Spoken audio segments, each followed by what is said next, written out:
زما عزتمند او نن درته د الله الصمد یو داسې خاص او طاقتور وظیفه بیانوم چې صرف 15 منټه تاسو دا وظیفه وکړئ. ستاسو څه قسم حاجت وي، ناممکنه حاجت وي،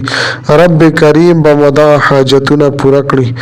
دغه مقصدونو کې دا خواهشاتو کې به الله جل شانه تاسو ته کامیابی عطا فرما کړي. سم مشکل کې، پریشانو کې راګیر یې، بیمارو کې راګیر یې، مصیبتونو کې راګیر یې،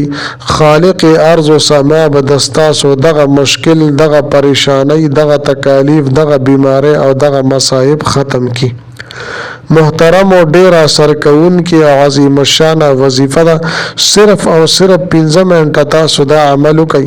الله جل شانه به دستاسو ژوند بدل کی او دستاسو په ژوند کې به عظیم انقلابات الله جل شانه راولي. زما عزتمندو دا نننۍ وظیفه په کامل توکل سره، په یقین محکم سره او د الله جل شانه نه په دې امید سره وکړئ چې کریم رب زما دغه حاجتونه پوره کوي، زما دغه مشکل به ختمي او زما د بیماری به ښه کوي. ان شاء الله تعالی چې کله په کامل یقین سره او مکمل بروسې سره تاسو دا وظیفه وکړله، نو د دې کرشماتی او معجزاتی طاقت به تاسو ووینئ. زما عزتمندو کله کله ناڅاپه او اچانک تاسو ته یو حاجت راپیښ شي، څه مقصد مو مخې ته راشي یا یو کار درته راپیښ شي او تاسو دا غواړئ چې زه دا وظیفه وکړم، د شپې وکړم او سحر ماته د دې ریزلټ میلو شي او ماته د دې هغه نتایج راښکاره شي. خو همداسې ده زما عزتمندو، تاسو د شپې نه دا وظیفه وکړله او دا عمل مو وکړو، سحر چې کله تاسو راپاسئ الله جل شانه به تاسو دپاره اسباب مهیا کړي وي. یا زما عزتمندو تاسو ته په خوب کې اشاره ملو شوې وي، یا څه مصیبت کې راګیر یې، پریشانو کې راګیر یې، مشکلاتو کې راګیر یې او تاسو دا غواړئ چې دې مصیبت نه، د دې پریشانو نه زه وځم او دا زما د دې زندګۍ نه ختم شي. نو د شپې تاسو دا عمل وکئ، سحر چې کله تاسو راپاسئ نو تاسو ته به په خوب کې اشاره شوې وي، د هغې نه د وتلو به الله جل شانه تاسو ته یو لاره ښودلې وي او د ستاسو ذهن به پې کار شروع کړی وي او یو اشاره غوندې به تاسو ته میلو شي چې دې مصیبت نه، د دې پریشانۍ نه څنګه وتل دي او د دې تکلیف نه څنګه وتل دي او د دې پریشانو مشکلاتو نه د وتلو به الله جل شانه تاسو ته یو لاره ښکاره کړي. او که د ستاسو څه حاجتونه وي، مشکلات وي، ان شاء الله تعالی دغه مشکلات به ختم شي او دغه حاجتونه به مو پوره شي. زما عزتمندو که دغه حاجتونه د زندګۍ کم یو حصې سره هم تعلق ساتي، که د رشتې حوالې سره څه حاجت وي، د کاروبار او روزګار حوالې سره څه حاجت وي، ان شاء الله تعالی دا حاجات په الله جل شانه پوره کړي. سخت نه سخت او د لوی نه لوی حاجتونه ولې نه وي، کریم رب ضرور درله پوره کوي. لہذا زما عزتمندو دا ډیره اسانه وظیفه ده، ډیره مختصره وظیفه ده، خو لیکن دومره پاورفل او سرکونکې او طاقتوره وظیفه ده چې دې ریزلټ په ان شاء الله تعالی ضرور تاسو ته ملاویږي. زما عزتمندو دا وظیفه به تاسو د ماسخوتن مونځ نه پس کوئ. کله چې تاسو ویده کیږئ او د ویده کېدو اراده وکړئ نو هغه ټایم به تاسو دا وظیفه او دا عمل کوئ. زما عزتمندو دا وظیفه د الله جل شانه د دوو نومونو وظیفه ده،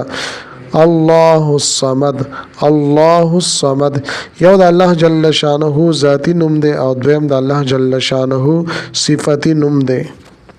زما عزتمندو د الصمد معنی ده بېنیازه، یعنی الله جل شانه بېنیازه ذات دی. زما عزتمندو ډیره مختصر وظیفه ده، ډیر لږ وخت په دې باندې لګي، لیکن چې څومره توجه دیان سره وکړی شي نو دومره به اثرات په دې کې زیات الله جل شانه اچي. زما عزتمندو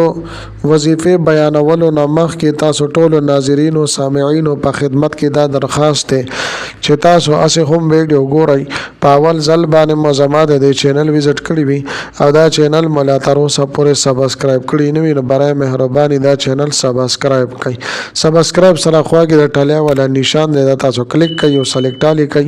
د دې لپاره چې د هر راتلونکي ویډیو نوټیفیکیشن تاسو ته ملایويږي زما عزتمندو کچری تاسو ما سره رابطه کول غواړئ نو په سکرین باندې تاسو ته واتس اپ نمبر ښکاریږي زما د حوصله افزایی د لپاره ویډیو ضرور لایک کړئ او لاندې کمنټ کې تاسو ماشاءالله سبحان الله جزاک الله یا د دې په شان د نور خل الفاظ منشن کوي ولیکئ د لپاره چې مال حوصله افزایی ملاويږي او نور ډېر خل وظایف ز تاسو ته په دې چینل کې راوړم او زما عزتمند او اعظم وظیفه طرف ته ترتیب او طریقې کار ادا ده چې کله تاسو د ود کېدلو اراده وکړئ نو اول به صحیح طریقې سره 10 شردام وکړئ او بیا به 2 رکعات نفل صلات حاجت وکړي عام 2 رکعات نفل چې څنګه مونږه عام روټین کې کوو 2 رکعات نفل وکړي کله چې مو نفل وکړو نو په خپل ځای باندې به تاسو کې نه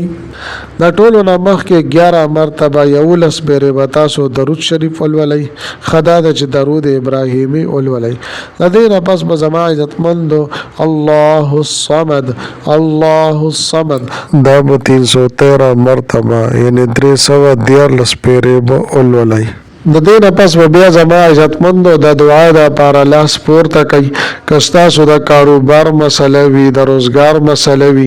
کاروبار او روزګار منره وانيږي د الله جل شانه نه دعاګانې وغواړي یا کاروبار او روزګار مشتاق خیر او برکت پایږي غواړي دا غي د لپاره انتهایی عاجزه سر توجه سر د الله جل شانه نه دعاګانې وغواړي یا زما عزتمندو تاسو پرشته کې بندش وي پای کې رکاوټ وي د رشتې د لپاره دعاګانې غوښتل شي مال او دولت او د رزق د فراخۍ لپاره دعاګانې غوښتل شي زما عزتمند ډېره خاص وظیفه ده ډېره مجرب وظیفه ده خو ډېره مختصره وظیفه ده لیکن ډېره پاورفل او طاقتوره او سرکونکې وظیفه ده په خپل باندې هم دا وظیفه دا عملو کوي خپل ورونو دوستانو ته مرګرو ته هم د صدقه جاریه په تور باندې شیر کوي زما عزتمندو امید لرم چې دا ویډیو مو ډیره زیاته خوښ شي وي که ویډیو مو خوښ شي وي ویډیو لایک کړئ چینل سبسکرایب کړئ ملاوي کوم تاسو سره بل ویډیو کې بل وظیفه سره تر هغه وخت پورې مال اجازه راکړئ دلوي الله پاما